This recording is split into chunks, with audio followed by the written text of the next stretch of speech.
Hi everyone, welcome to Yogetic. My name is Esther Eckhart, and today, after many requests, I'd like to give you beginners part number 3.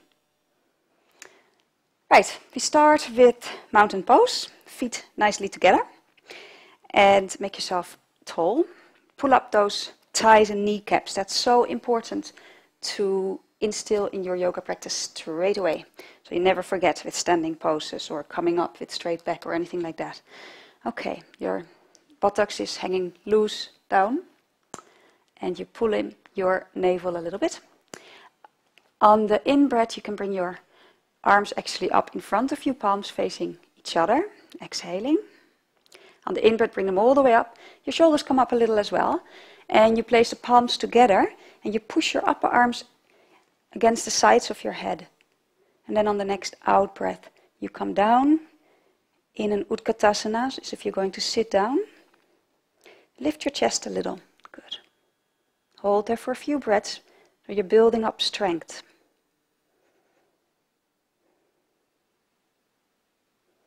Then on an out-breath, you place your hands next to your feet, and it's okay to have your knees really, really bent. Good. And on an in-breath, you can begin to look up a bit. Try to straighten the back. And then you can step back into down dog. Big, big steps. So your feet are hip width. Hands are shoulder width, fingers are spread. And once more, pull up those thighs a bit, and the top of the thighs move back. You're not sinking down as far as you can. You keep your back straight. So you keep your lower ribs moving towards the pubic bone to prevent hanging in the upper back.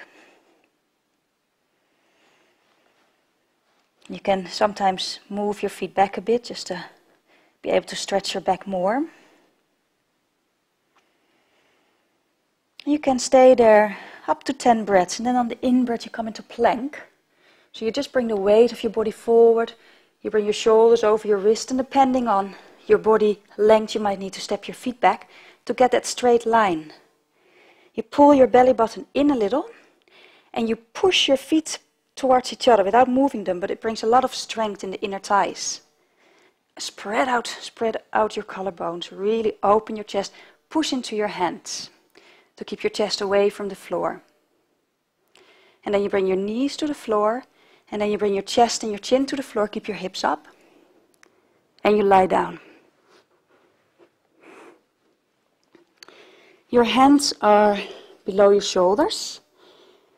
Your forehead could be on the floor. Put your forehead on the floor. The tops of the toes press into the floor with your feet. And then the rest of the legs lift off the floor. The tops of the thighs are on the floor again. Okay.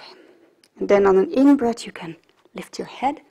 Keep the legs active. Firm the shoulder blades in, and we first take a low cobra. So you really firm the shoulder blades into your back to open your chest. Don't throw the head back to compress the neck, keep the neck nice and long. Come back down. You could try a high cobra. So you come up again, and this time you press into your hands.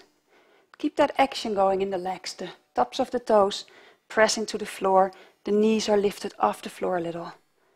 Okay, and then come down again. From there you can press yourself back up into down dog. So you pull your hands back a bit to make it easier. Tuck the toes under, push yourself up and back into down dog. Then place your knees on the floor. Breathing in, step your right foot between your hands and come up. Make sure you just be straight, so you keep that in a 90-degree angle. Place your hands in front of your chest, inhaling. And on out-breath you can twist to your right and bring the left elbow on the outside of the right knee, thigh, and twist. Upper back twist. Looking towards the wall behind you. If that is uncomfortable for your neck, it's very well okay to look straight down to your right foot.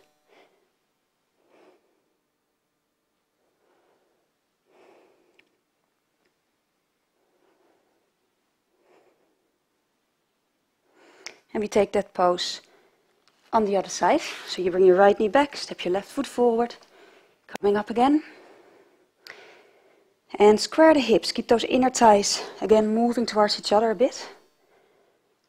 Find your balance and twist to the other side. Place the elbow on the outside of the leg. And again you can look to the wall behind you, or if balance is uncomfortable, or your neck, you look straight down to the left foot.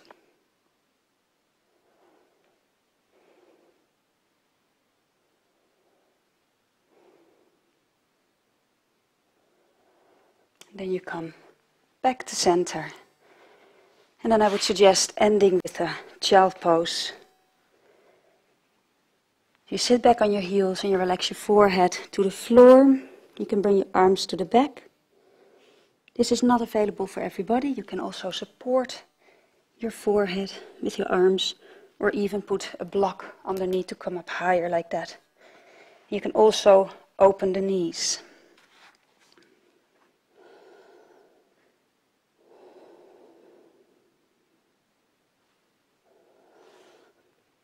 And in that pose, see if you can feel the breath in your back.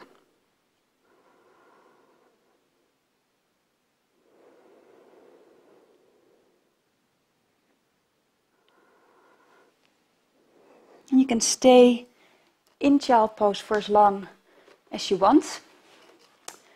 And then you can take a savasana, relaxation pose, lying on your back, and just give yourself a couple of minutes to relax.